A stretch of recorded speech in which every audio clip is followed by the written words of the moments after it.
Vous le savez sûrement, la Star Wars Célébration, l'événement le plus important pour les fans de Star Wars, puisque c'est le plus grand rassemblement officiel de fans qui viennent assister à tout un tas d'événements, mais également découvrir les prochains projets de Lucasfilm, est sur le point d'arriver puisque cela aura lieu le mois prochain à Londres, en Angleterre.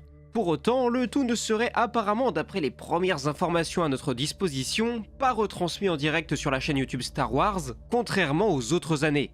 Cela signifie donc que la plus grande majorité de la communauté n'aura pas accès à toutes les infos ou aux images qui seront dévoilées sur place, et que nous devrons nous contenter de quelques live tweets si les gens sur place sont autorisés à partager ce qu'ils voient. Ce qu'à titre personnel je trouve absolument honteux.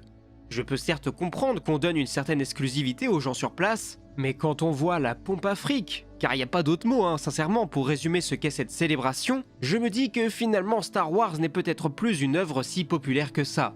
Populaire dans le sens où elle est faite à destination du peuple dans son ensemble, et qu'elle doit donc être accessible à tous ces gens, notamment financièrement parlant, et que le tout n'est désormais destiné qu'à une classe plus aisée, qui peut se permettre ce genre de folie. Si vous n'êtes pas au courant, pour aller à un tel événement, il faut déjà avoir la chance de récupérer ses billets bien sûr, billets qui coûtent entre 60 € par personne pour la journée, à 160 € pour les 4 jours, sans compter qu'on vous propose aussi un pass premium à 80 balles qui vous assure de pouvoir assister aux panels les plus importants, car oui aussi si vous payez seulement 60, vous n'êtes pas assuré de pouvoir voir tout ce que vous voulez.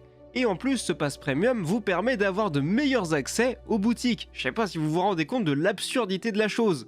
Mais la goutte d'eau, c'est qu'il est d'accoutume pour les acteurs américains de faire payer les photos et les autographes. C'est pas quelque chose qui se fait en France, mais là-bas c'est comme ça, soit.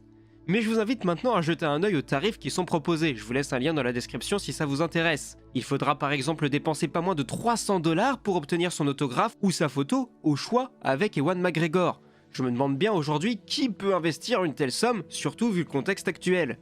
Bref, vous l'aurez compris, je suis assez remonté concernant toute cette histoire, et je suis curieux de lire vos avis dans les commentaires si vous trouvez que, comme moi, Star Wars a changé dans son marketing et qu'il s'adresse aujourd'hui à une classe beaucoup plus aisée qu'auparavant, ou au contraire, que vous trouvez ça normal.